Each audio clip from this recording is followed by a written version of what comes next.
Mungkin ada yang tanya, apa sih Pak hubungannya filsafat dengan tasawuf? Wong ini ngaji filsafat kok temanya tasawuf. Saya beberapa kali ditanya itu, seolah-olah kalau filsafat itu tidak berhubungan dengan tasawuf, karena tasawuf itu batin, tidak ada mikirnya. Kalau ada yang tanya begitu, ada beberapa jawaban ya mungkin teman-teman ada yang tanya juga. Yang pertama, baik filsafat maupun tasawuf itu dua-duanya adalah jalan. Dua-duanya adalah rute kita untuk menemukan kebenaran. Tentu saja dengan coraknya sendiri. Itu yang pertama, jadi pasti berkaitan. Yang kedua, tasawuf sebagai ilmu itu pasti memerlukan filsafat. Karena kalau dibiarkan sebagai pengalaman saja ya berarti belum dijelaskan. Hakikatnya tasawuf itu kan pengalaman batin, pengalaman sufistik, pengalaman kita dekat dengan Allah. Sampai di titik ini mungkin belum terlalu urgent, tapi begitu tasawuf dan pengalaman ini ingin dijelaskan, diuraikan, dipahami, kita perlu filsafat.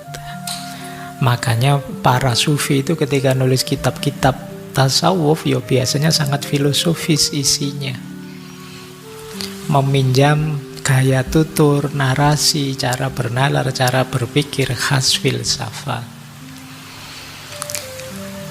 Yang ketiga, banyak konsep-konsep tasawuf nanti meminjam konsep-konsep filsafat. Jadi misalnya pengalaman-pengalaman keagamaan tinggi di level tertentu terus dijelaskan dengan teori-teori yang sudah ada di filsafat. Yang mungkin kita ingat misalnya bagaimana Suhrawardi dan kawan-kawan dari tradisi Persia yang meminjam teori dari Neoplatonisme untuk menguraikan emanasi lah, Nur Muhammad lah, dan lain sebagainya. Ini jadi teori-teori filsafat itu dipinjam untuk menjelaskan pengalaman sufistik. Kemudian jangan lupa juga tasawuf itu berhubungan dengan olah batin, sisi dalamnya manusia. Dan bagian dari sisi dalamnya manusia itu ya akal, yang menjadi kunci utamanya filsafat. Jadi ada keterkaitan antara akal dan spiritualitas. Perjalanan spiritual kita pasti melibatkan akal, tidak mungkin tidak. Selain spiritualitas itu dijelaskan juga secara rasional seperti tadi.